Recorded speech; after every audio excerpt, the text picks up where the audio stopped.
Ya. El tema, vamos a hablar hoy día sobre las lesiones, lo que es la parte más frecuente que se ve en lo que es la medicina forense. Y esa parte de lesiones está englobada en una área o subespecialización que se llama traumatología forense.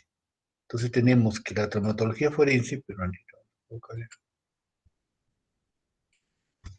ya.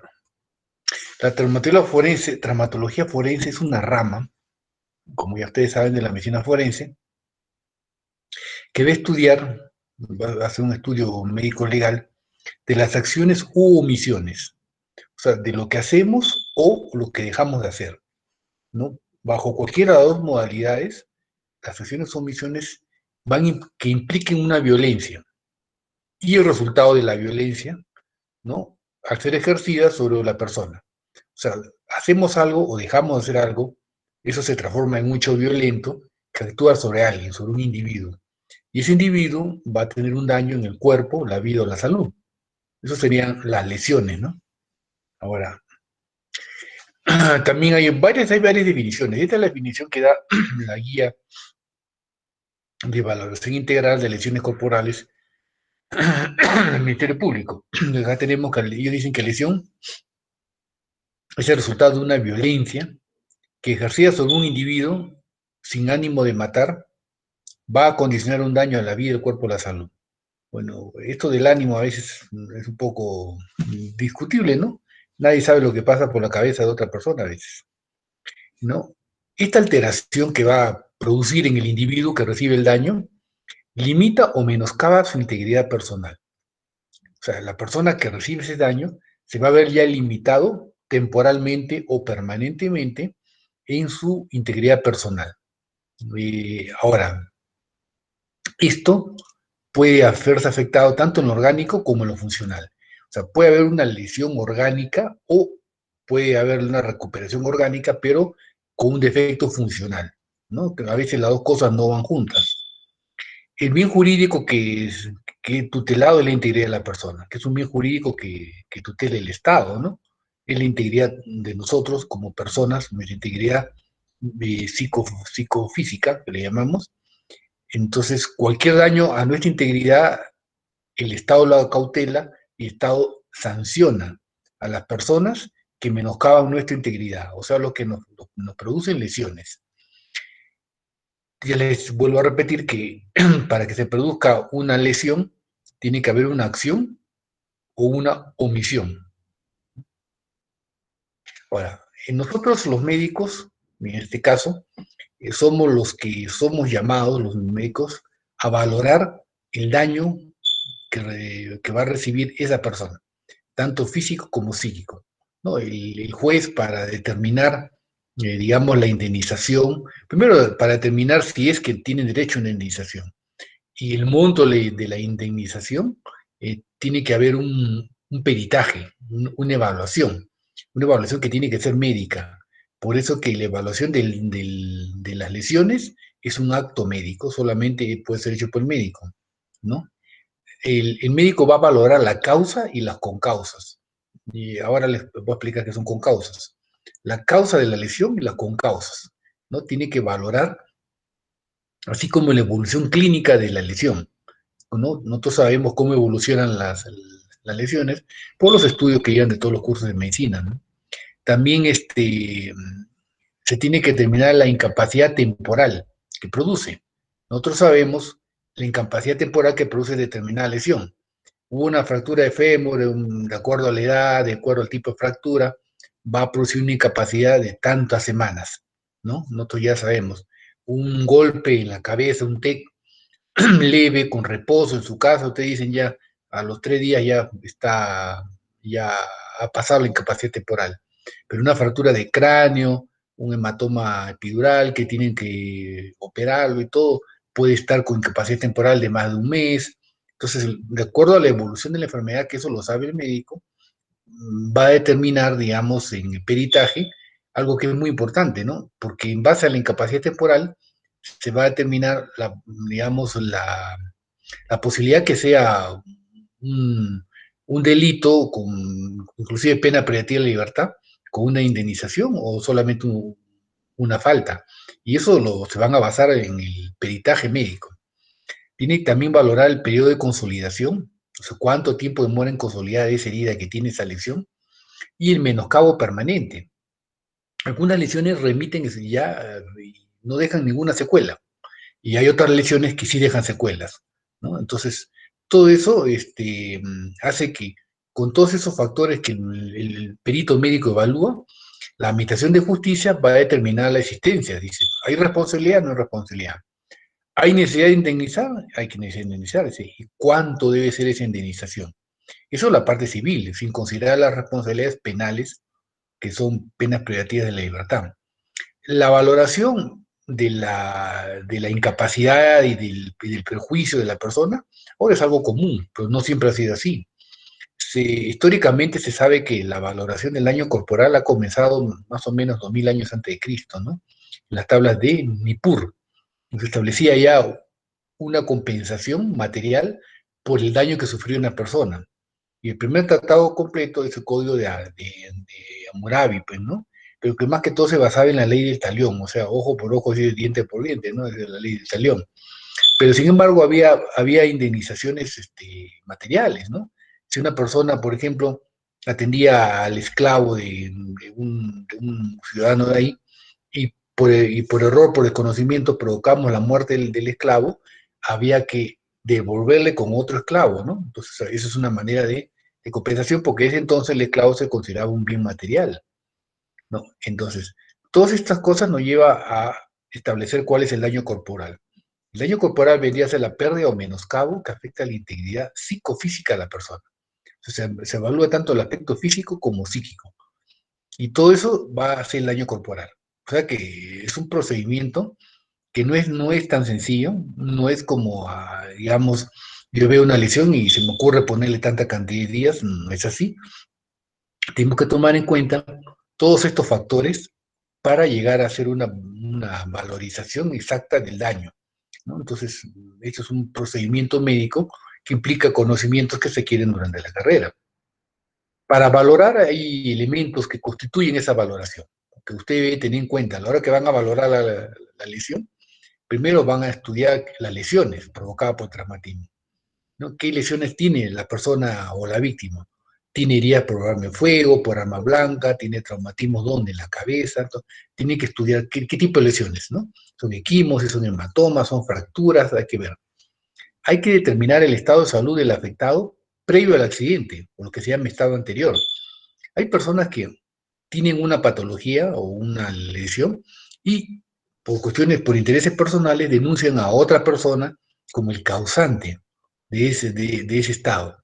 Entonces, en el peritaje médico tiene que determinar que la lesión que presenta es causada por esa agresión que está denunciando y no por una anterior, ¿no? Aquí estamos, que la gente a veces no es muy honesta, entonces nos puede querer engañar echándole la culpa a la agresión actual de una secuela de una agresión anterior, ¿no? Para tratar de a veces conseguir beneficios de tipo económico, ¿no? Hay que establecer el nexo de causalidad. ¿Qué significa eso? Hay que establecer la relación causa-efecto. O sea, si alguien le dio un golpe de puño, por ejemplo, en el labio a una persona y le produjo una herida contusa, esa, hay que determinar si realmente ese golpe de puño le ha producido esa lesión, en eso de causalidad, ¿no? Alguien puede decir, me ha agredido con un martillo, y sin embargo presento una herida cortante, por ejemplo, qué sé yo, en el labio, ¿no? Entonces, con un martillazo no puede producirse una herida cortante, ¿no? Tenía que ser una herida contusa, con estallamiento de tejido blando, entonces ahí no hay nexo de causalidad. Entonces uno dice, no, esto no corresponde a una acusación real y verdadera. Hay que, hay que evaluar las lesiones sufridas, ¿no? Hay que hacer, perdón, a evaluar la evolución. Las lesiones sufridas sufren una evolución en el tiempo, ¿no? Las lesiones nunca se quedan así como están. Y a veces nos llega la persona a ser examinada, nos llega, no el mismo día que ha sido agredida. A veces le llega después de una semana, de 15 días, ¿no? Por factores X. Entonces uno no puede decir voy a encontrar la lesión como el primer día. Había una evolución. Entonces uno ya ve, ¿no? Usted ve una equimosis de color verdoso y dicen, bueno, esto no ha sido hecho hoy día ni ayer, tiene tanta cantidad de días, ¿no? Las lesiones tienen su evolución. Tenemos que determinar la fecha de curación, ¿no? O sea, eso lo vamos a saber por todos los cursos que uno lleva, ¿no? Por ejemplo, usted dice, una persona que ha sufrido una herida cortante, más o menos de 10 centímetros en la pierna, ¿en cuánto tiempo ya estará curada? Ustedes saben que con sacar los puntos, que cierra la herida, entonces dice, en tantos días va a estar curado, ¿no? Y eso es conocimiento médico también. También tenemos que determinar el estado de salud o detrimento final, ¿no? Al final de la evolución de la lesión. Se llama secuela. Las secuelas que todos sabemos que son. ¿Deja secuelas o no deja? Hay enfermedades que dejan secuelas, ¿no? O hay lesiones que dejan secuelas. Y hay lesiones que no dejan secuelas, ¿no? Por ejemplo, una quemadura de primer grado no le va a dejar secuelas, pero una quemadura de tercer grado sí le deja secuelas. Entonces, esa evolución de las lesiones, al igual que la evolución de las enfermedades, es conocimiento médico también. Entonces, uno cuando valora, entra en juego todos estos criterios, ¿no? No es una cuestión de asignarle al azar una determinada cantidad de días de descanso o de atención médica, no, ¿no? Ahora, tenemos que demostrar con criterios científicos que el hecho, objeto del litigio, ha causado la lesión, o sea, lo que se llama el nexo de causalidad, con criterios científicos, porque el hecho que ustedes hagan un peritaje no quiere decir que eso va a quedar ahí nomás.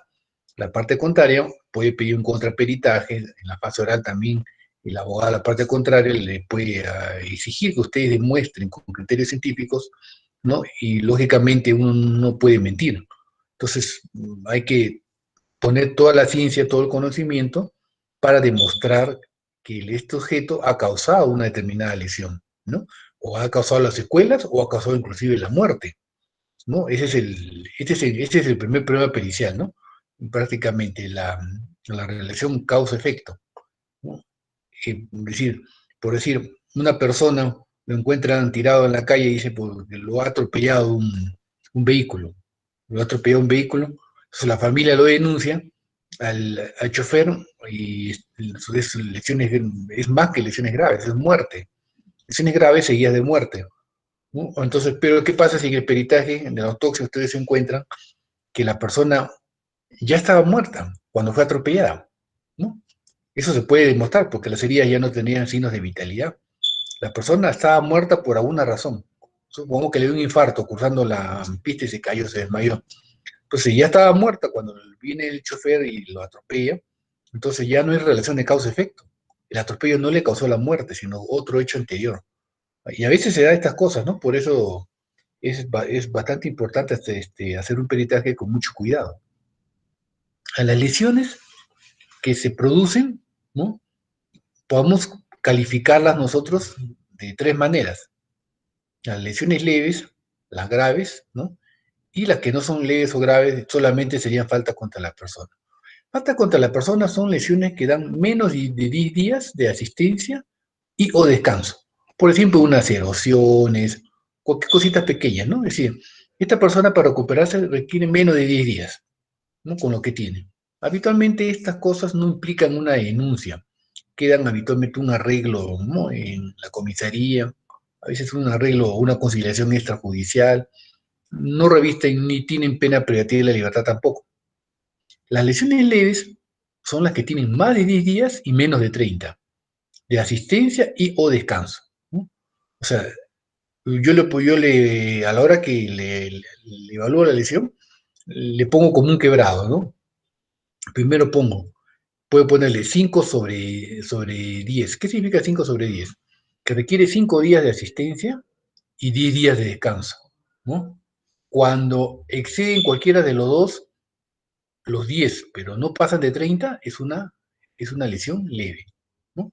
Por ejemplo, yo le pongo este, 15 días de asistencia, ¿no? Y 20 días de descanso. Estoy dentro de este rango, ¿no? Estoy dentro de este rango. Ahora, no nos olvidemos de que esto que estoy hablando acá se refiere a las lesiones de tipo dolosa. Porque las culposas, vamos ahorita, les voy a enseñar un cuadrito, ¿no? ¿Cuál es el cuadrito que se usa? ¿No? Entonces, la otra posibilidad es que la consideremos que la lesión es grave. ¿Cuáles son las lesiones graves?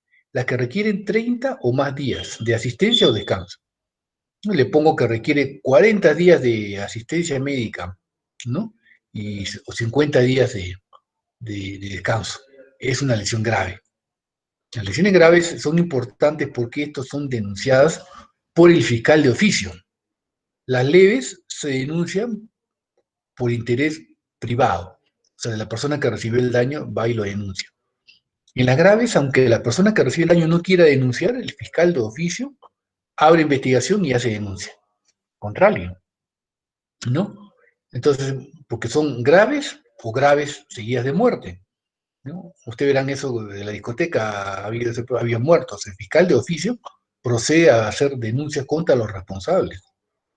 Las graves también, aparte de las 30 o más días de asistencia o descanso, también se considera aquellas que ponen en peligro la vida, las que causan deformidad, las que causan impotencia funcional, las que causan invalidez, las que causan mutilación, las que causan desfiguración grave, ¿no? O sea, si tiene cualquiera de estos factores o por los días, se considera grave. Por decir, si produjo desfiguración grave, pero a la hora que usted califica los días no llega a 30, igual es grave porque ha producido desfiguración grave, ¿no? Para fines de desfiguración, la imagen, digamos, se considera cara y cuello, o sea, toda la parte visible. Cuando hablamos de día de descanso médico legal, estamos hablando del tiempo que requieren las lesiones para lograr la reparación biológica primaria, o sea, para curar la lesión. No se refiere tanto al tiempo que la persona va a requerir recuperar funcionalmente todo, ¿no? Porque es un poco difícil de valorar. Por decir, una fractura, lo atropella, la fracturó el fémur, ya tuvo 4 semanas o 5 semanas enyesado, está bien, consolidó, radiográficamente consolidó la fractura, todo. Pero la persona dice, pues yo no puedo caminar como antes, me voy a demorar más en recuperarme. Eso no lo valoramos, ¿no? Por eso valoramos el tiempo que requiere para lograr la reparación biológica primaria. Porque la persona también puede decir, yo ya no puedo caminar igual que antes y se pasa toda su vida con eso, ¿no? Eso tampoco implicaría. Entonces, hay que tener en estas cosas bastante cuidado, porque siempre hay una parte que quiere jalar, cada una de las dos partes quiere jalar para agua para su molino, como se dice, ¿no? Y hay que utilizar el criterio científico, nada más. Este es el cuadrito del Ministerio Público para valorar las lesiones corporales. Y tenemos las faltas y los delitos. Las faltas, ¿no? Esto que le he mencionado, hasta 10 días, se refiere a lesiones de tipo dolosas, cuando ha habido intención. Cuando es culposas, eso se extiende hasta 15 días, ¿no? Las culposas son las que hacemos, digamos, sin el ánimo de causar el daño, ¿no? Por ejemplo, la del error médico, ¿no? Es, puede ser una lesión culposa. Entonces, esas tienen una tolerancia un poco mayor. En el caso de los delitos sucede lo mismo. Si es culposo, si es culposo, la lesión leve se considera de 15 a 30. O sea, la han subido, no de 10, ¿no? Y la lesión grave se considera así 30 o más, ahí sí no sube. En el caso de las lesiones, los delitos de tipo doloso, donde hay intención, ahí es lo que les he dicho antes, la lesión leve es más de 10 y menos de 30, más 10 y menos de 30. Y la grave sigue siendo 30 o más días, ¿no? Entonces ustedes verán que con la lesión de tipo culposa se tiene en lo que es un poquito más de tolerancia aquí nomás, el resto no. Las lesiones se pueden clasificar de múltiples formas. Una es según su intención, según la intención del agresor, ¿no? Del que causa la lesión. Tenemos que pueden ser dolosas o culposas, en los extremos. Las dolosas es con el ánimo de provocar daño. Uno le tira una piedra en la cabeza a otro y le produce una lesión, ahí es dolosa, ha habido un ánimo de provocar daño, ¿no? Provocar daño porque nadie le tira una piedra a otra persona por las puras, ¿no? Hay un ánimo de hacerle daño, uno sabe que hace daño. En las culposas no hay ese ánimo de producir daño. Ocurren por una imprevisión culpable, dice, ¿no? Ejemplo, un atropello. El que está manejando, evidentemente, no tiene la intención de atropellar, ¿no?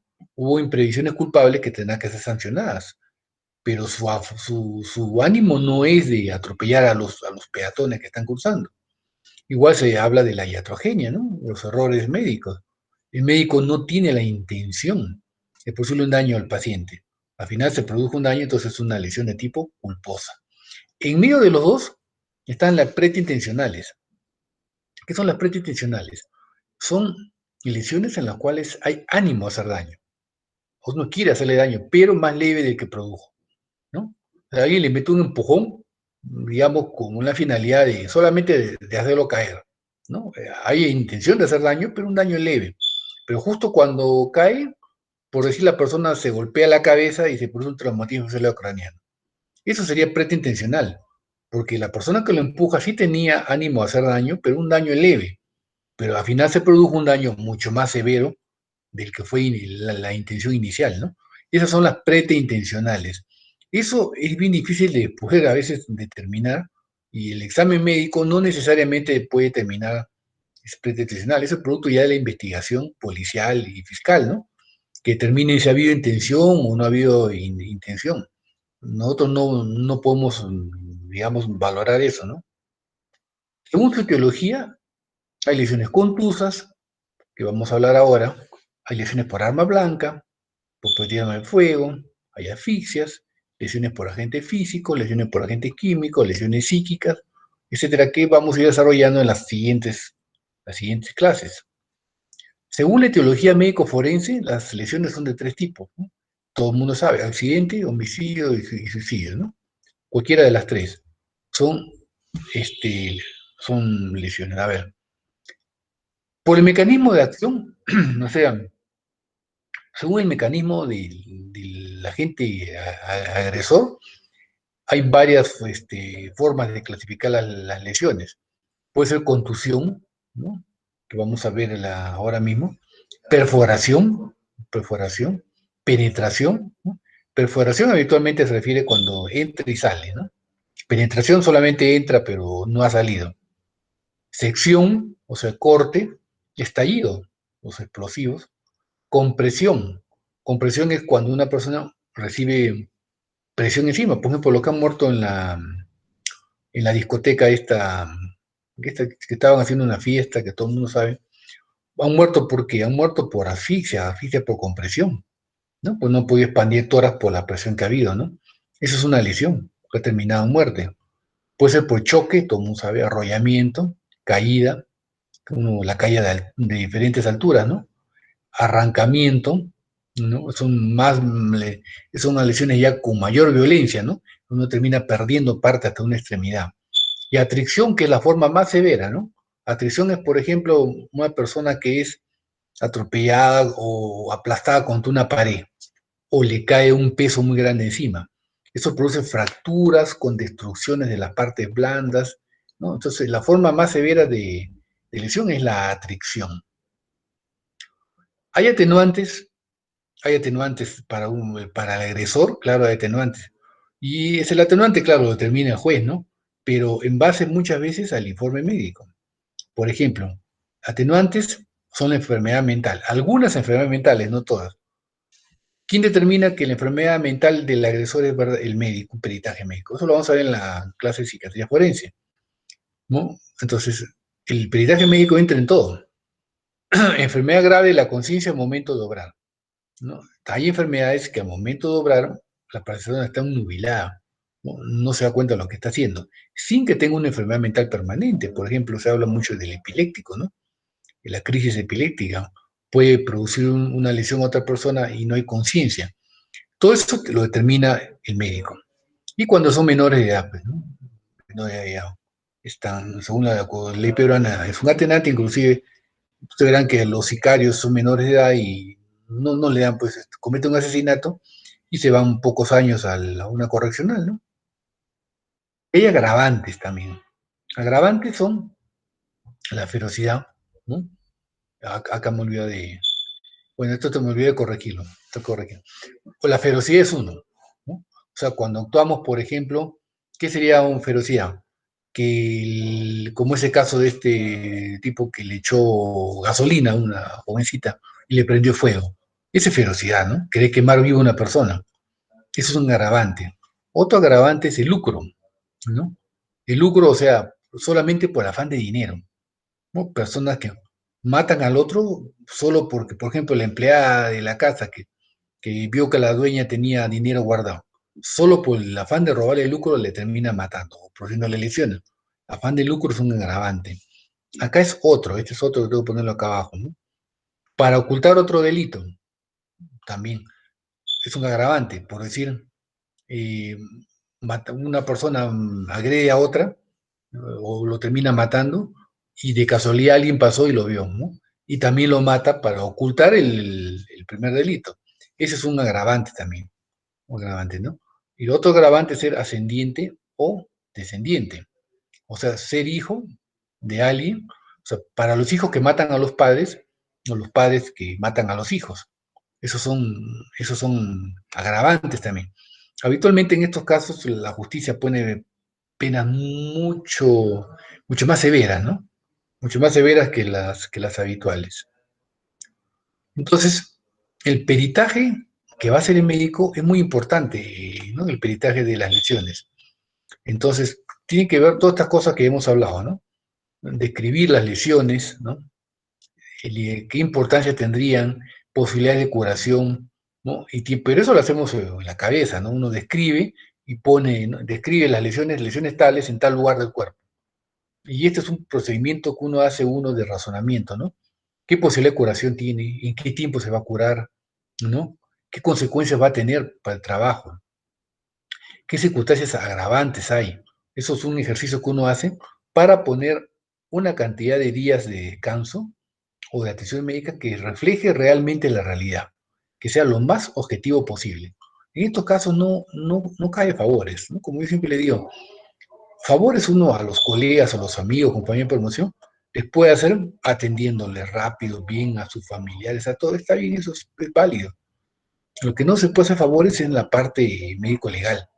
No se puede dar certificados médicos falsos, certificados de función que no se presten a la realidad. Hacer peritajes, digamos, fraudulentos o peritajes subvaluados o sobrevaluados, porque son delitos, ¿no? Son delitos, eso es lo que quiero que entiendan. Esos son delitos, esos son favores que no se pueden hacer. Uno tiene que hacer estas cosas porque se están jugando también el futuro del mismo médico, ¿no? Y eso les va a pasar, porque a veces cuando uno es médico joven, los primeros que vienen a pedirle certificado falso, dame no sé cuánto, todo falso. Y tanto esfuerzo cuesta estudiar, a veces hay gente que termina en problemas serios, ¿no? Características, uno va a escribir la topografía, dónde está ubicada la lesión, en qué parte del cuerpo, ¿no? Dimensiones, todas las lesiones tienen que ser escritas aparte, cuánto miden, todo, ¿no? Qué forma tienen, qué color, qué dirección, si tienen bordes o no bordes, qué profundidad tienen y qué etapa de cicatrización se encuentran. Eso se describe en el informe. Y se concluye poniéndole tantos días, un quebrado, ¿no? De asistencia, sobre el denominador, el numerador sería días de asistencia médica y el denominador sería, ¿no? Cuántos días de incapacidad para el trabajo, ¿no? Eso viene como consecuencia de esta descripción. Lo de acá es algo que uno se lo hace mentalmente para poderse llegar a dar una cifra exacta. Ahora, en el peritaje médico legal, porque tú lo haces perito, es un informe médico legal, bueno, acá ya está, ya cosas que hemos hablado, ¿no? Todo lo que evalúa uno, el efecto físico, el perjuicio estético, ¿no? Al final, quien decide cuánto de indemnización le corresponde a la persona no somos nosotros, el juez. Nosotros solamente describimos y decimos si es verdad, ha sido causado por esto, va a causar estas secuelas, tiene esto, pero nosotros no decidimos que le corresponde tanto, eso lo corresponde al juez, ¿no? Y ya hace una serie de valoraciones que ellos tienen en su conocimiento, utilizando el peritaje que hemos hecho nosotros. Por decir, el perjuicio estético es muy importante, especialmente para aquellas personas que por ejemplo, se ganan la vida a veces con su imagen, ¿no? Póngase usted a pensar una modelo que sufre un prejuicio estético por un acto, digamos, por una lesión. La indemnización es mayor, porque le han dejado un medio de ganarse la vida, ¿no? Pero son criterios que nosotros no nos metemos, ¿no? Eso lo determina el juez, ¿no? Esto tienen que hacerlo, excluir causas extrañas. Y acá vamos a hablar de las concausas que elige. Ustedes tienen que evaluar la causa y la concausa. La causa no es problema, todo el mundo sabe qué es la causa. ¿Qué es la concausa? Es la presencia de un elemento o una situación que se agrega a la acción violenta, ¿no? Provocando un daño mucho más serio, ¿no? O sea, hay un factor en la víctima, hay un factor en la víctima, algo en su organismo, ¿no? Que al recibir la agresión va a producir una respuesta mucho mayor, ¿no? Entonces, esto es un atenuante si el agresor no conocía esta concausa, ¿no? Esto le voy a poner dos ejemplos. Si el agresor no conocía la presencia de esta concausa, evidentemente atenúa la pena. Pero si el agresor conocía la presencia de esta concausa, ahí sí es un agravante. Hay tres tipos de concausas: las preexistentes, las simultáneas y las sobrevinientes. Las preexistentes son las concausas que ya existían antes de la agresión. Y tenemos, por ejemplo, concausas normales o fisiológicas, que le llaman también, las atípicas y las patológicas. Una concausa normal o fisiológica es un estado fisiológico de la persona, por decir, una persona que ha tomado líquidos y tiene la vejiga llena. Es normal que la vejiga se llene a tomar líquidos y recibe un puntapié en la pelvis. Como consecuencia de eso, la vejiga, que estaba muy distendida, con pared más delgada, se rompe y puso una lesión, ¿no? Entonces es una concausa persistente, porque el que le da la patada no se imaginaba, no sabía que la vejiga la tenía llena. Y no, entonces, si lo sabía, evidentemente es un agravante. Si no lo sabía, es una atenuante, porque esta persona puede hacer una peritonitis, una serie de cosas, puede tener inclusive en la muerte, pero el otro dice, yo no sabía lo que él tenía en estado fisiológico. Eso se aplica también a las gestantes, ¿no? Que están embarazadas, sufren una agresión, tienen una pérdida, ¿no? Entonces, el embarazo es un estado fisiológico. Si la persona no lo sabía, el agresor, es un atenuante. Ahora, las concausas atípicas se refieren a aquellas, ¿cómo le puedo decir? Variaciones de lo normal que nos pueden hacer que la lesión sea mayor. Por ejemplo, el ejemplo clásico es la persona que tiene un situs inversus, que tiene el corazón para el otro lado, ¿no? Entonces la persona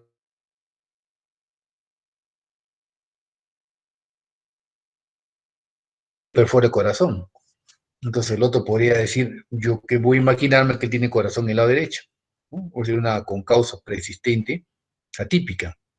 Y las patológicas son enfermedades que tiene la víctima previamente, que las desconocía el agresor. Por decir, tenía una neoplasia que estaba ya erosionando el fémur, un osteosarcoma, no era muy notorio, y la persona al otro le da un puntapié, y lógicamente el hueso está debilitado por el cáncer, se fractura en varias partes y produce una lesión grande, ¿no? Entonces, esa es una concausa persistente porque hay una patología previa que el agresor puede decir, yo no sabía que tenía un cáncer en el hueso, ¿no? Y así por el estilo hay un montón de posibilidades. Las concausas simultáneas son las que suceden de forma inmediata y paralela al suceso, ¿no? O sea, al momento que viene la agresión, se presenta la concausa. Ejemplo clásico es la persona que sufre una violación y le transmiten un HIV. El agresor era HIV positivo, le transmite un SIDA. Es una concausa simultánea, porque junto con el hecho, ¿no? Se presenta el otro factor, ¿no? La concausa. Y las concausas sobrevinientes son las complicaciones que evolucionan del daño sufrido, ¿no? O sea, después que uno le hace el daño, le aparece una complicación que no se imaginaban que podía darse, ¿no? Por decir, lo fue asaltado, sufrió unos cortes que eran chicos nomás, pero esa persona tenía tendencia a ser queloide y hace cicatrices queloide, ¿no? Esa es o sea, el daño es mayor, porque la persona puede argumentar que es su imagen corporal, que con eso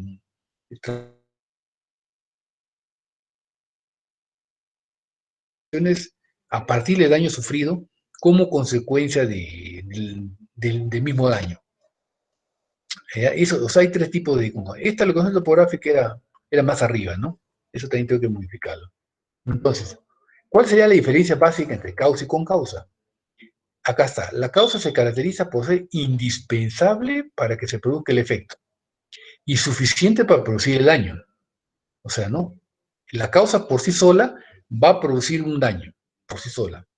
La concausa es una condición necesaria, pero no suficiente para producir daño. O sea, la concausa por sí misma no le va a producir el daño, ¿no? La concausa. Para que la concausa produzca el daño, tiene que juntarse con la causa. En cambio, la causa por sí sola, ¿no? Por sí sola va a producir un daño. Lo que hace la concausa es aumentar el daño que produce la causa, ¿no? Más que todo por eso.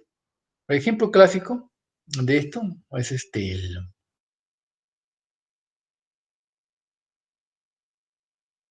fílico y sufre una agresión y con unos cortes que aparentemente no eran mortales, pero como era hemofílico sangra tremendamente y se termina muriendo, ¿no?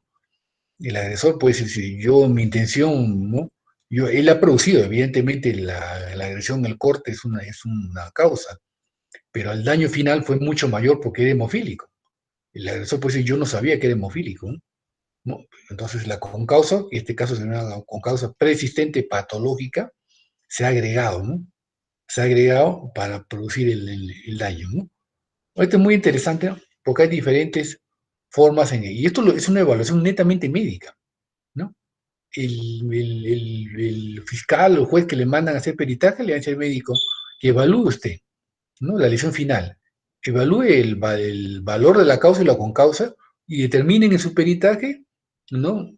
Si esto es así, si la consecuencia de esto ha sido una lesión mayor, sí o no.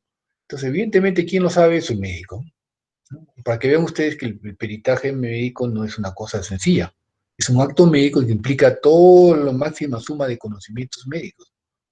Esta es la primera parte. Ahora miren, vamos a la otra, lo tengo en otro PDF. Acá está. Tomé construcción. Ya. Esto lo tengo como lesiones contusas, ¿no? Las lesiones son de varios tipos, ¿no? Entonces, lo primero que figuraba en la diapositiva, lesiones contusas. Después ahí iría por tirarme de fuego, por arma blanca. Vamos a ver en las siguientes clases. Hoy día solamente vamos a ver lo que son lesiones contusas, que son las más frecuentes quizás, ¿no? ¿Qué son las lesiones contusas? Son lesiones producto de la acción violenta sobre el cuerpo, ¿no? Evidentemente, toda lesión es un acto violento, ¿no? Sobre el cuerpo, de elementos que tienen superficie impactante roma. O sea, la superficie que golpea contra el cuerpo no tiene filo, ni tiene punta, sino que es roma, ¿no? Pero tiene un peso suficiente para provocar daño, ¿no? Eso no es una contusión. Ejemplo típico es una piedra, ¿no? Una piedra puede ser roma, pero tiene un peso suficiente para provocar daño en la víctima. O va a provocar una lesión contusa. Los agentes que producen la lesión contusa se les llama agentes contundentes, ¿no? Y hay dos tipos de agentes contundentes, naturales y no naturales, ¿no? Los agentes contundentes naturales son aquellos que ya existen en la naturaleza previamente, o sea, no han sido hechos por el hombre, ¿no? Y acá tenemos que pueden ser ambientales o corpóreos.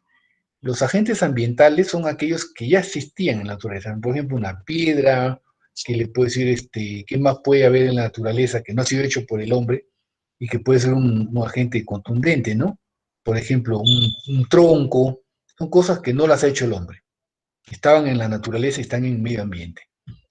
Y los corpóreos son también, no los ha hecho el hombre, pero son parte del cuerpo de la persona, ¿no? Son naturales porque existen naturalmente en las personas, no los hizo nadie, a diferencia de los no naturales que los tiene que alguien hacer. Los corpóreos tenemos uñas, dientes, puño, cabeza, etcétera, ¿no? Ahora, las uñas y dientes, ustedes me podrán decir que pueden tener este filo, Es cierto, es una forma de agente contundente especial. A pesar que tienen un cierto grado de filo, no se considera, pues, como si fueran elementos cortantes. Se considera de todas maneras agentes contundentes.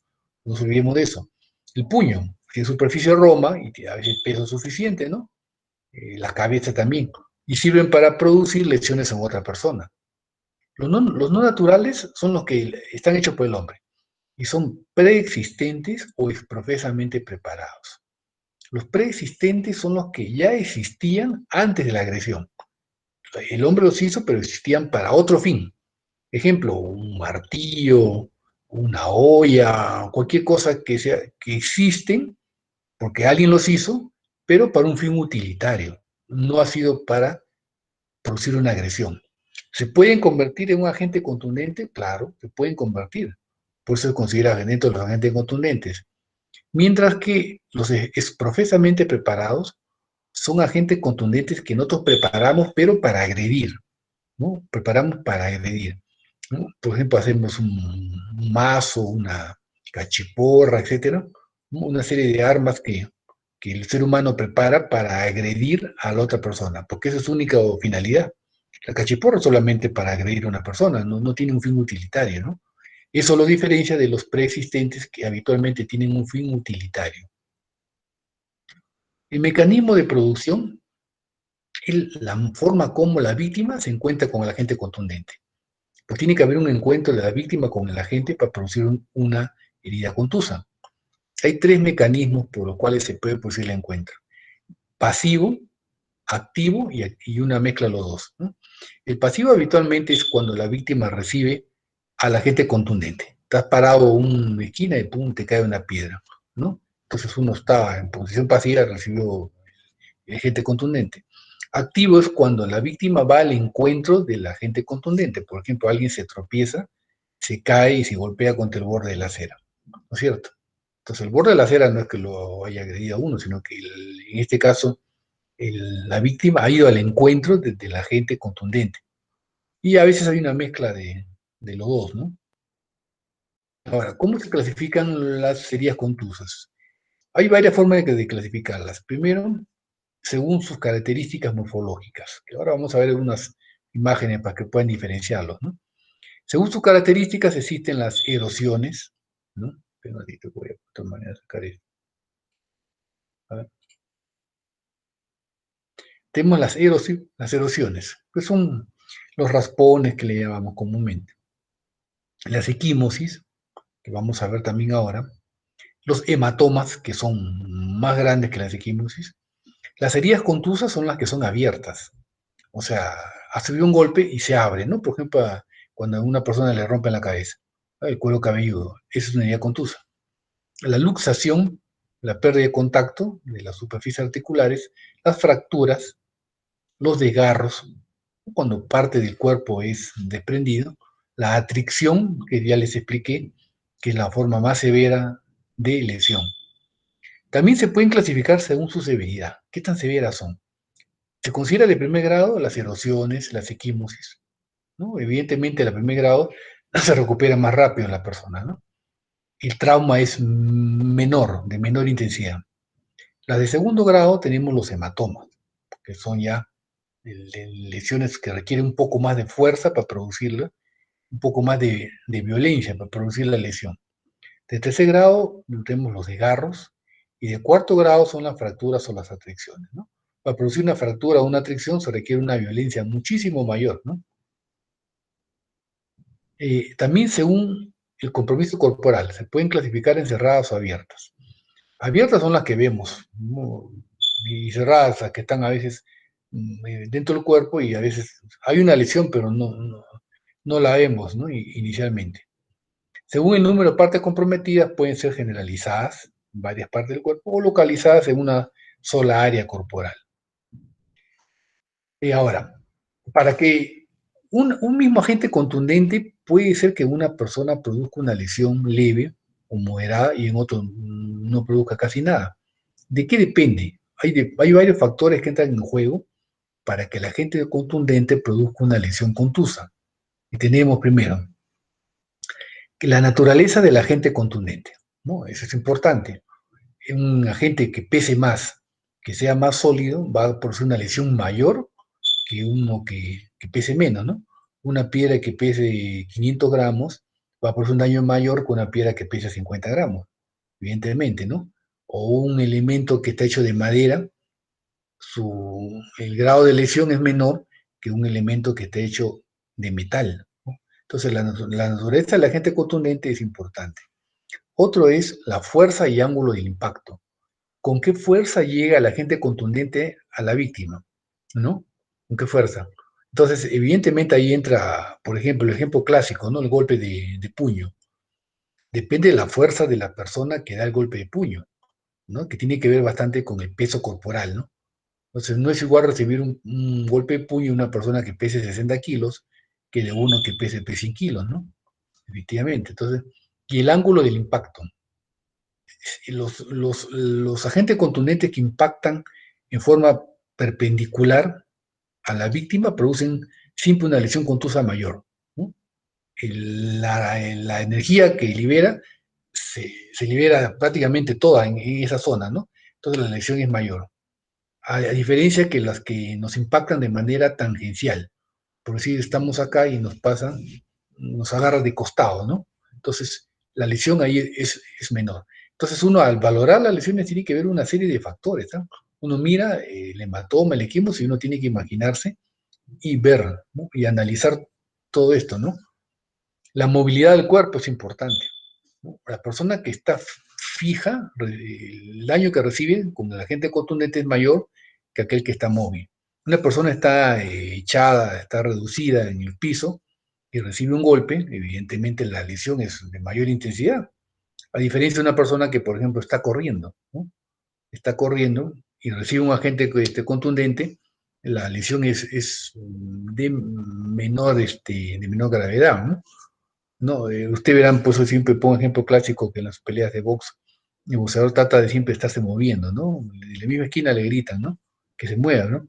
Porque una persona que recibe un impacto y que se está moviendo, ¿no? Absorbe mejor la energía del impacto. En cambio, el que está parado fijo en un lugar va a recibir una energía de más cantidad, de mayor, y va a tener una lesión mayor. También tiene que ver con el área corporal contundida. Hay partes del cuerpo que son más sensibles que otras, por ejemplo, la cabeza, la cara, ¿no? Un golpe en esos lugares siempre tiene la posibilidad de causar una lesión mayor, ¿no? En cambio, hay partes como, por ejemplo, la pierna, la espalda, que quizás hay mayor resistencia, ¿no? Y tiene que ver con el físico de la víctima. Las personas que tienen, evidentemente, un físico de menor contextura, cuando sufren una agresión por un agente contundente, el daño es mayor, especialmente en niños, ¿no? Personas pequeñas, ¿no?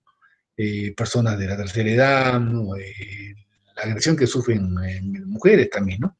Que tienen un físico menor que el agresor, que habitualmente es un hombre, evidentemente eso hace que la lesión sea mayor. Entonces hay una serie de factores que entran a jugar ahí.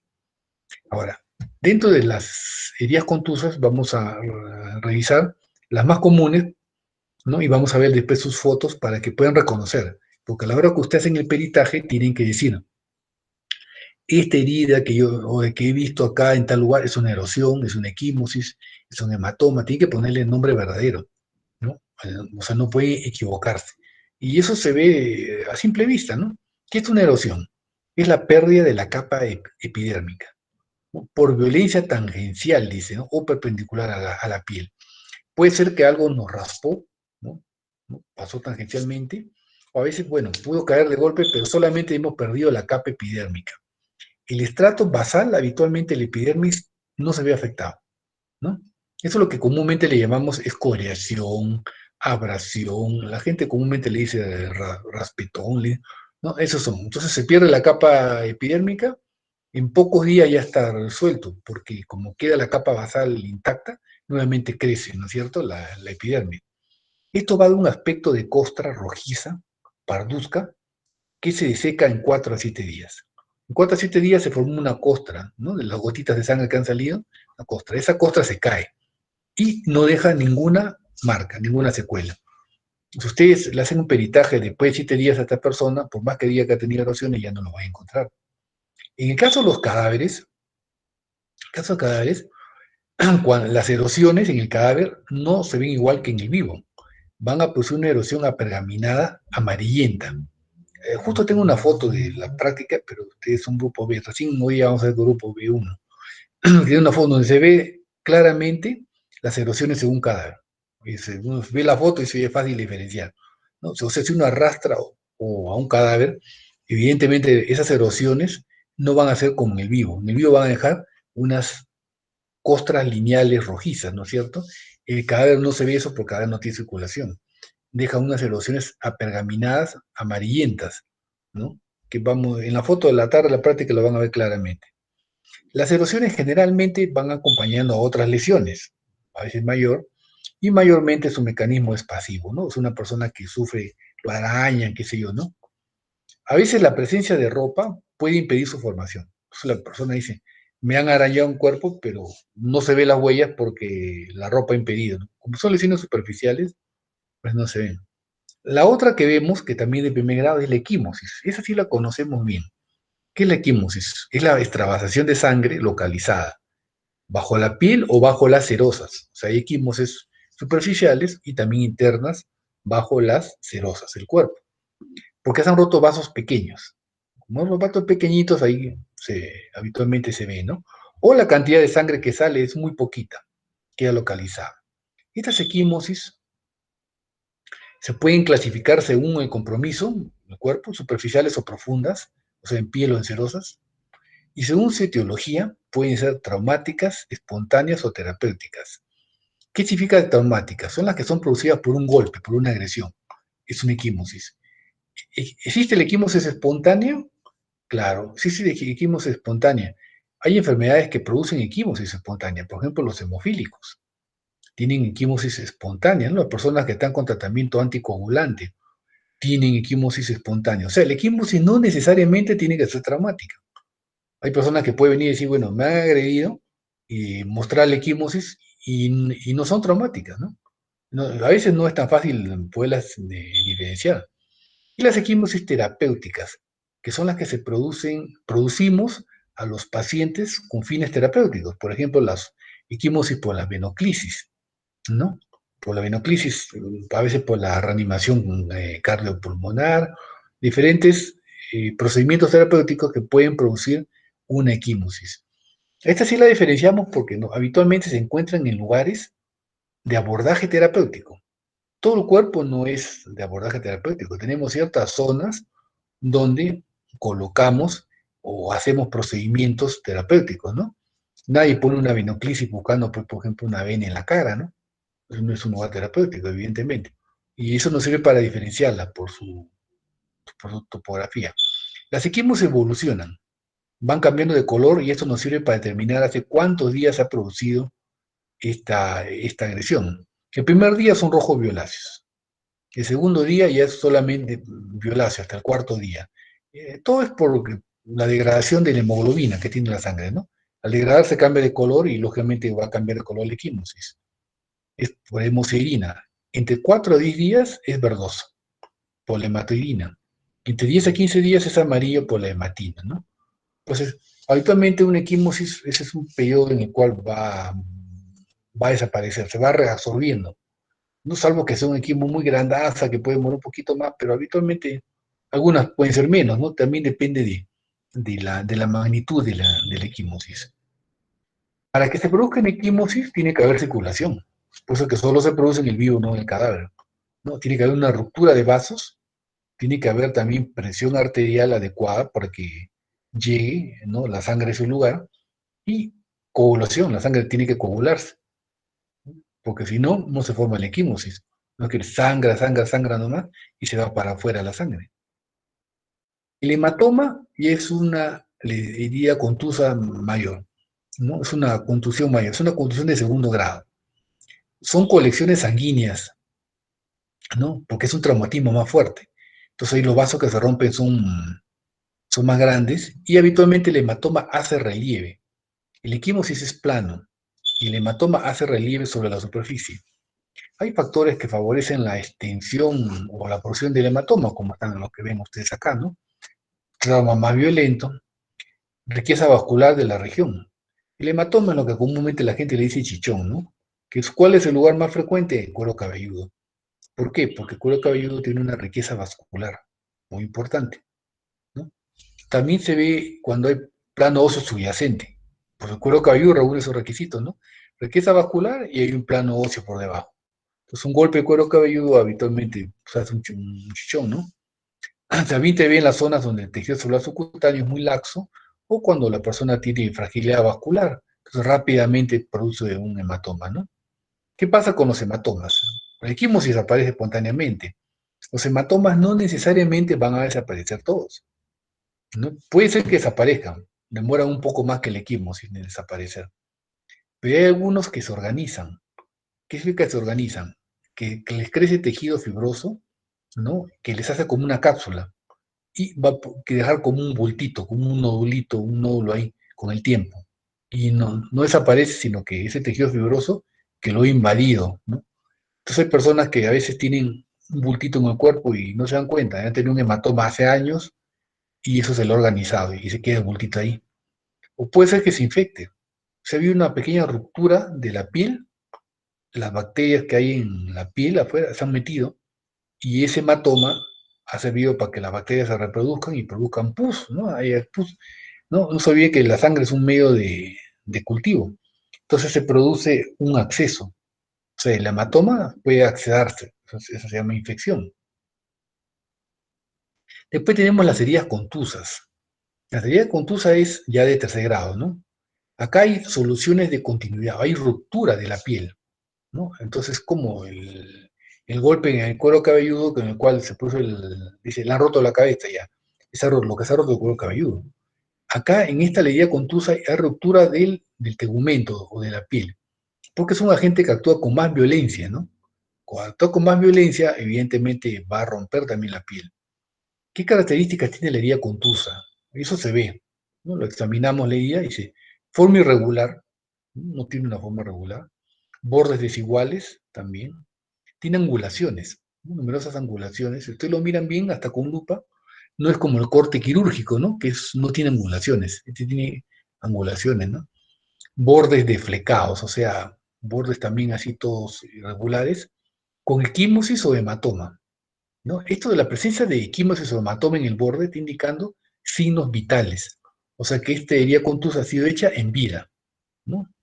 El fondo de la herida es sucio, no es como la herida quirúrgica, y en lugares que hay relieves óseos, abajo de esa zona, pueden ser lineales y se confunden con una herida cortante.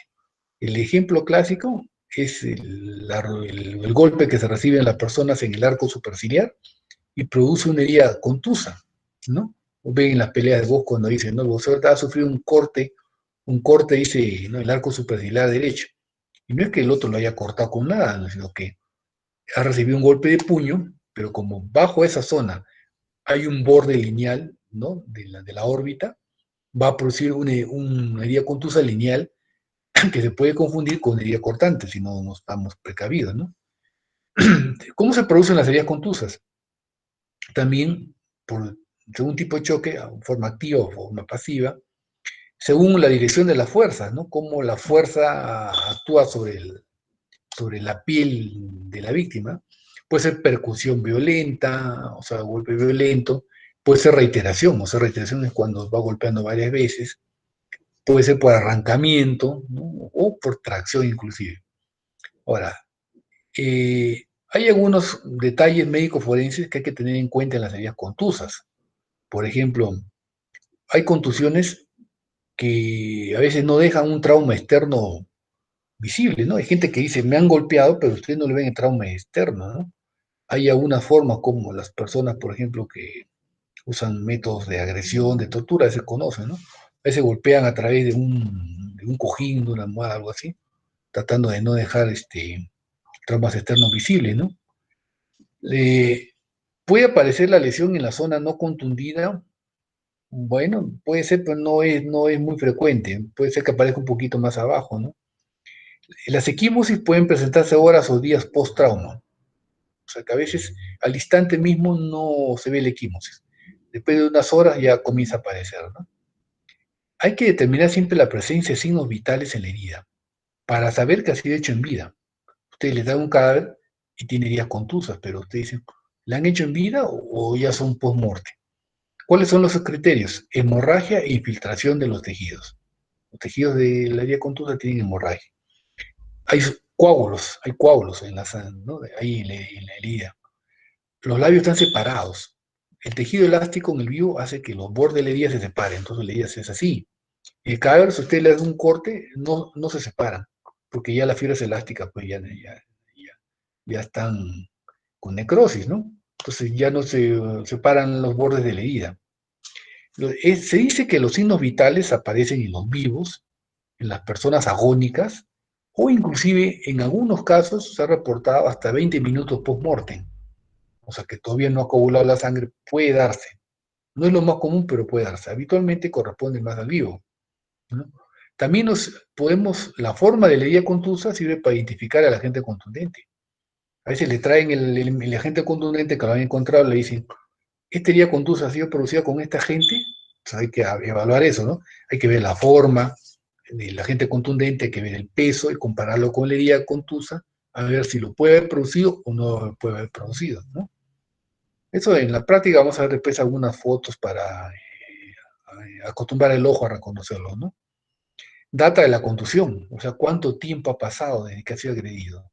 Se puede ver, usted ven por la forma como se va metabolizando la hemoglobina, ¿no? Una forma aproximada, ¿no? No es exacta, ¿no? Si alguien viene con una equimosis que dice que ha sido agredida, tiene un color amarillento, que la han agredido ayer, ustedes no van a pensar que eso es cierto, ¿no? Entonces, ¿por qué? No corresponde con la evolución de la equimosis. Y la etiología médico-forense, ¿no? Homicidio, suicidio o accidente, que son las etiologías.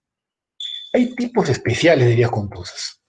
Ya le dije que, por ejemplo, la mordedura, los dientes, no se considera elemento cortante, sino considera que hacen heridas inciso contusas. Es una forma especial, ¿no? Mordedura humana se considera herida inciso contusa. Es una forma especial, pero es herida contusa, ¿no?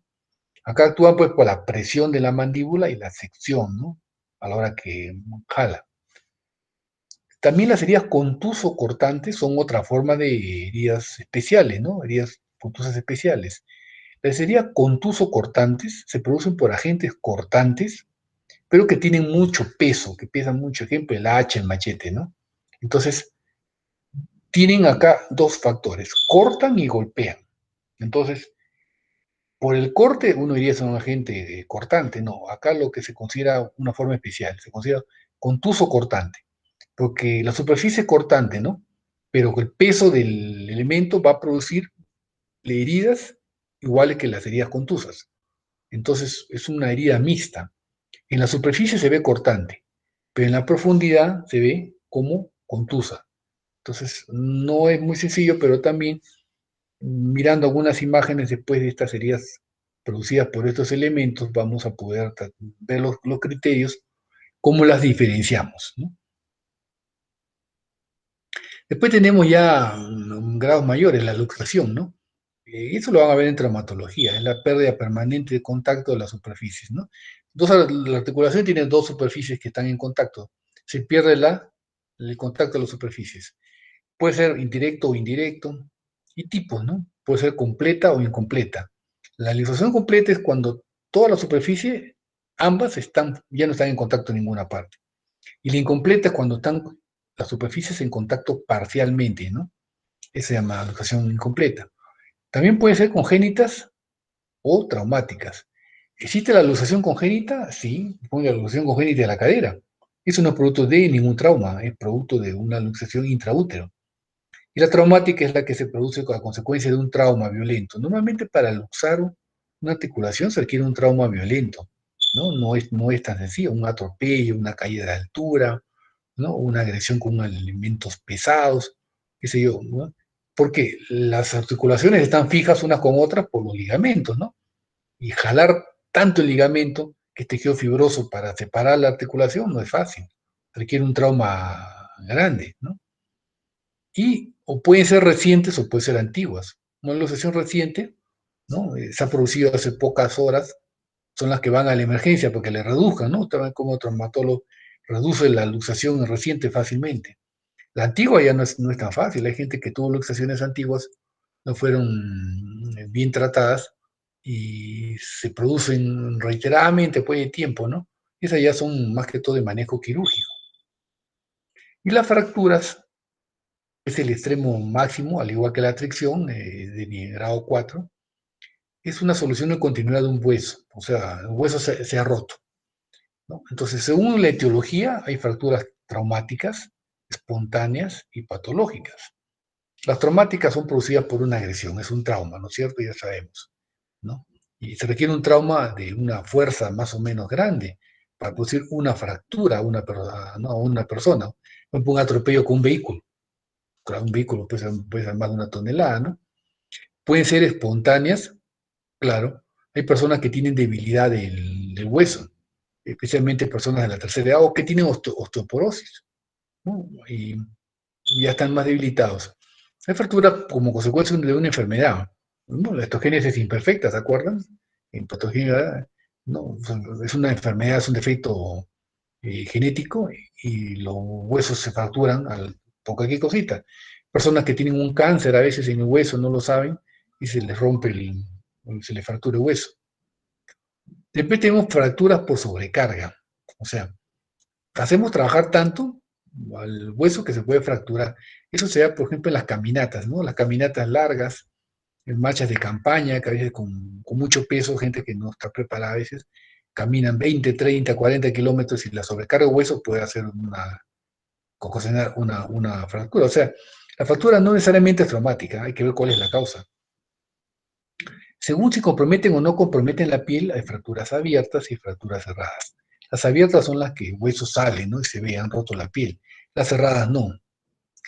Por su extensión hay fracturas completas y fracturas incompletas. O sea, se rompió todo el hueso o se rompió una parte. Por su desplazamiento, ¿no? Si los dos extremos, hay fracturas que no están desplazadas. O sea, se ha fracturado, pero los dos extremos siguen en contacto. ¿No? Esas son las que se ponen un yeso, habitualmente pegan, ¿no?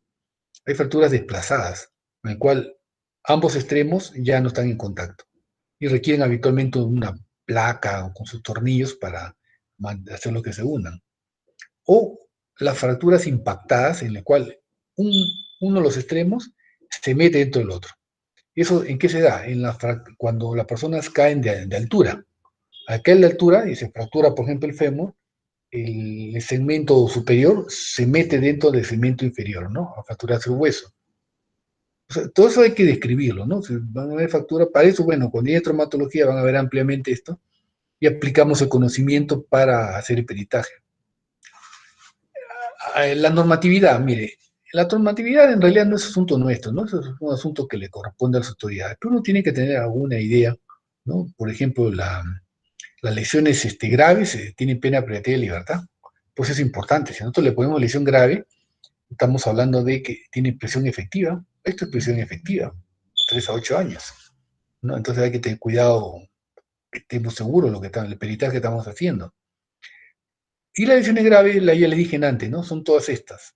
Ponen en peligro inminente la vida, mutilan un órgano, incapacidad del trabajo, causan invalidez, ¿no? Que requieren más de 30 días. Esto ya lo hemos definido en las diapositivas anteriores, ¿no? Hay agravantes que aumentan la pena, ya también le doy los agravantes. En cambio, las lesiones leves, ya hemos sabido, sabemos cuáles son las leves, que son las de 10 y 30 cuando son dolosas, tienen una pena privativa de libertad no mayor de 2 años, no mayor de 2 años, ¿no? O sea que habitualmente no es pena efectiva, es condicional, ¿no? Habitualmente estos terminan con reparaciones civiles, ¿no? O sea, indemnizaciones. Las graves también, o sea, el hecho que alguien sea sancionado con una pena privativa de libertad no impide que tenga que pagar una indemnización por la vía civil, ¿no? Hay formas agravadas también. Las lesiones preterintencionales, ya le dije, el daño es mayor, entonces eso, pero la valoración de la pena lo hace el juez, ¿no? Nosotros no nos metemos en eso, ¿no? Las culposas serán reprimidas por acción privada con pena privativa de libertad no mayor de 1 año. O sea, las culposas, que somos lo que hacemos en los médicos en nuestro ejercicio, ¿no? Las penas en la parte penal no son muy grandes, ¿no? No son mayor de un año, habitualmente no son efectivas, de la gran mayor cantidad de casos no se hacen efectivas, pero tienen el problema que sí tienen una indemnización, ¿no? La gente se va por la parte civil, y como ya veremos en la clase de acto médico, ahí viene la valoración de la indemnización, que a veces es cuantiosa, ¿no? A veces es cuantiosa, a veces médicos lo pueden condenar a pagar a 500.000 soles, cantidades que a veces están fuera de la posibilidad de la mayor parte de gente, ¿no? Porque en el Perú el acto médico está penalizado, ¿no? Entonces, tiene pena de cárcel, también tiene que dar indemnización, y ya lo veremos en la clase correspondiente, ¿no? Cuando la lesión es grave, ¿no? Es grave, ya le dije antes que la acción penal se promueve de oficio. ¿Qué significa? Que aunque la víctima no denuncie, el fiscal de oficio abre investigación y hace denuncia, cuando es grave, ¿no? Cuando es leve, cuando es leve, la víctima es la que tiene que hacer la denuncia ante la fiscalía. Si no lo hace la denuncia, no pasó nada, ¿no? Pero en la grave, ¿no? Así la víctima diga, no, que yo no lo voy a denunciar porque, qué sé yo, es mi amigo, que no, no, igualito el fiscal de oficio va a promover la investigación y la denuncia, ¿no? Bueno, y falta contra la persona son las que tienen menos de 10 días, ¿no? Lesiones dolosas que requieran hasta 10 días de asistencia o descanso. Estas habitualmente no van a una demanda, por lo general se arreglan con una conciliación extrajudicial, hasta en la misma comisaría arreglan, ¿no? Hacen un acta ahí, y el otro reconoce que le va a pagar las atenciones médicas, que le va a pagar las medicinas y que le va a pagar por los días que no trabajó, ¿no? Habitualmente se puede llegar a arreglos de ese tipo cuando son menos de 10 días. Ahora, estas son algunas imágenes para tratar de ver algunos tipos de lesiones. Esta es una lesión interna. Las lesiones pueden ser superficiales, externas o internas. Esta es una ruptura hepática. Cuando hay traumatismos abdominales, el órgano que más frecuentemente se rompe es el hígado, ¿no? Por primero que es el más grande, evidentemente, y su posición que está es una posición, cuando usted abre en el abdomen, lo primero que ven es el hígado, ¿no? O sea, el que sufre el impacto primero de un golpe, de una agresión, es el hígado. Y es un órgano que estalla, se rompe frecuentemente. Miren acá, ¿no? La ruptura hepática, y esto produce un sangrado masivo, pues, ¿no? Cuando el hígado se rompe, no pueden ni siquiera coserlo. Cuando viene cirugía van a ver, ¿no? ¿No? A veces lo taponan todo con gasa, no sé cómo, tiene su nombre ese procedimiento, ¿no? Pero es una causa una ruptura hepática, es una causa de muerte rápida. Miren acá, ¿ven? Todo está, por todo lado está roto. Esta es una imagen de fractura de cráneo. Y ya una vez que se separa el cerebro, acá tenemos la base del cráneo, ¿no? Y pueden ver ustedes el trazo de fractura, ¿no? Hay que examinar. Estos habitualmente son traumas grandes que muchas veces terminan con la muerte de la persona, ¿no? Esta es una hemorragia subdural. Las hemorragias subdurales están por debajo de la dura madre, ¿no? Entonces, ustedes verán acá, habitualmente son localizadas, ¿no? Y habitualmente son causadas por un trauma, ¿no? Entonces, y lo que es peor, que a veces no dan síntomas de inmediato. A veces el paciente está sintomático varios días y después de eso recién presenta la sintomatología por compresión ¿no? del mismo hematoma que va creciendo adentro, ¿no? Entonces, habitualmente, bueno, eso lo van a ver en neurocirugía, ¿no? Este es un hematoma epidural, ¿no? Este está por encima de la dura madre, acá, ¿no? Todas estas cosas de acá se ve. Estas son heridas ya externas, esta es una equimosis. La más es de primer grado, es un moretón, pues, ¿no? Es un moretón. Pues miren este equimosis, ¿no? Tiene bordes irregulares, tiene un color ya de verdoso tirando medio amarillento, ¿no es cierto? Pues estoy en este equimosis, describe, ¿no? Equimosis de tantos centímetros, localizada en la cara anterior, esto parece que fue del brazo, en la cara anterior del brazo izquierdo, mide tantos centímetros, y que tiene una evolución aproximada de tantos días, ¿no? ¿Ustedes dirían, este equimosis la han producido ayer, hoy día, o tiene más tiempo? Más o menos, ¿cuánto le echarían en esta valoración? ¿Mm? ¿Alguna idea? ¿Cuánto le pondríamos a esta La auditoría, 10 a ¿no? 15 días. Entre 10 a 15 días, claro. Más o menos en ese rango, porque ese pigmento ya es medio amarillento, ¿no? Ahora, evidentemente, esto, por ejemplo, para producir curación, a lo mucho un día, pues, ¿no? No, ¿qué más curación puede poner aquí, Moisés? Invalidez por el trabajo, le pondrán pues un día, porque el primer día le va a doler. Habitualmente esto quedaría como una falta, ¿no es cierto? Falta como la persona. Esto no configura ya ni siquiera leve ni menos grave, ¿no? Ni va a dejar ninguna secuela, ni nada, porque esto desaparece y no deja nada. Todas esas cosas tenemos que ir pensando nosotros, ¿no? Ahora, esta es una erosión, pero con costra. O sea, la sangre que sea, al desprenderse el epidermis, los vasitos, que hay abajo en la dermis sangran y se forma una costra, ¿no? Erosión. Esta costra después se cae. Habitualmente dicen entre 4 o 7 días se cae y no deja nada. Desaparece, ¿no? Las erosiones son de primer grado. Es otra erosión. ¿Ven ustedes la erosión? ¿No? Tiene un aspecto rojizo. Este es más reciente, este debe tener pues un par de días siquiera, ¿no? También van a formar su costrita, se cae la costra y no dejan ninguna secuela. Entonces acá uno describe, ¿no? Erosión de tantos centímetros ubicada ahí, no se ve la parte, parece que fuera el muslo, en tal parte, ¿no? Y ya se ven eso. ¿Cuántos días le doy pues esta erosión?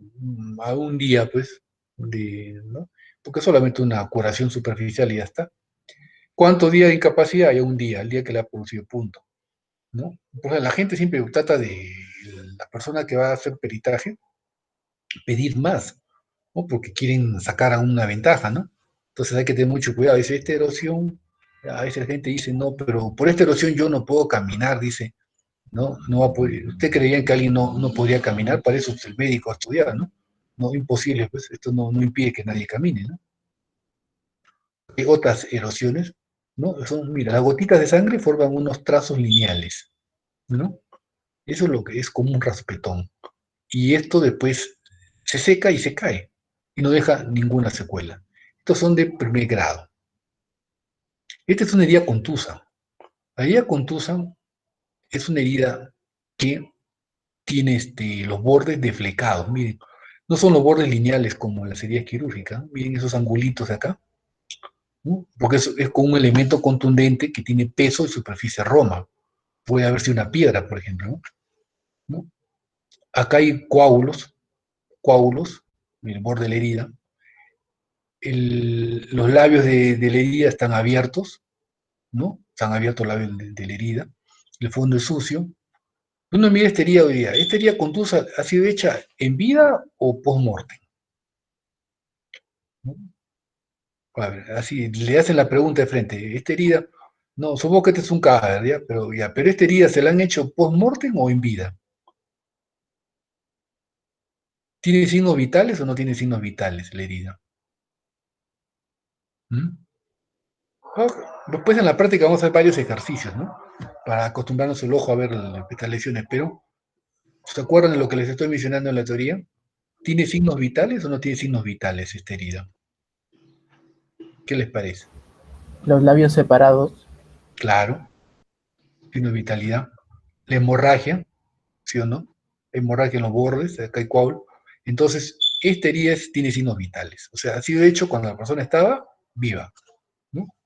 Si usted es un cadáver, le da un golpe, no, los labios no se separan, ni hay hemorragia, ni hematomas, nada en los bordes de la herida. Entonces, los signos de vitalidad son importantes, porque cuando ustedes un cadáver hacen una autopsia y encuentran heridas producto de la violencia, tienen que poner si han sido hechas en vida o son productos post-mortem, en el traslado del cadáver, qué sé yo, puede haber pasado una serie de cosas, ¿no? Pero no son heridas hechas en vida, ¿no? Eso se tiene que diferenciar siempre. Es una herida por mordedura humana. Entonces, esta es una herida contusa, es una herida inciso contusa, ¿no? Es una forma especial de herida contusa. Miren, miren acá. Las heridas humanas tienen tendencia mucho a infectarse, porque la cantidad de gérmenes que tiene el ser humano en la boca es una variedad tremenda, pues, ¿no? Pues una herida por mordedura humana hay que cubrirla siempre y le van a enseñar en cirugía cómo se hace, ¿no? Pero ven las huellas de los dientes, a veces, o unas son lineales, otras son, porque todos los dientes no tienen la misma forma, ¿no? Una mordedura. Esta es una erosión de tipo lineal, ¿no? A veces se asemeja, mire, se puede confundir con los surcos, ¿no? De la palma, pero acá no hay surco normalmente, ¿ves, no? Nosotros sabemos dónde están los surcos, ¿no? Una erosión que no tiene mayor importancia, ¿no? Entonces, va a haber una práctica en la cual vamos a tratar de mirar imágenes, la mayor cantidad, tratando de asignar digamos, nombre, ¿no? a la herida y más o menos cómo lo valoraríamos, ¿no? Que es un ejercicio, que utilizamos los mismos criterios que les he hecho en la teoría, nada más. Ahí esas son todas. Ah, sí, esas son. No, ya cuando hagamos práctica vamos a ver más imágenes, ¿no? Vamos a ver, ¿no?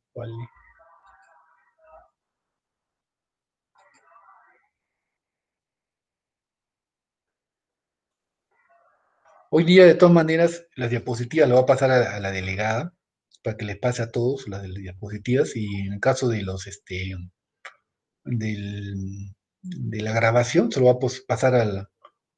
Ah, no, este es práctica, ¿no? No, perdón, es teoría hoy día. Sí, perdón, este es grupo B. No, tengo que pasar a otra alumna. Y acá tengo el nombre de la otra alumna al cual debo pasarle el video de la teoría del grupo B. Entonces, con el grupo B1 nos vemos hoy día a las 6:30 para que hagamos una práctica. ¿Ya? Acá, entonces, ya nos vemos más tarde entonces, con todo. Antes, ¿está hay alguna duda, alguna pregunta? Si es que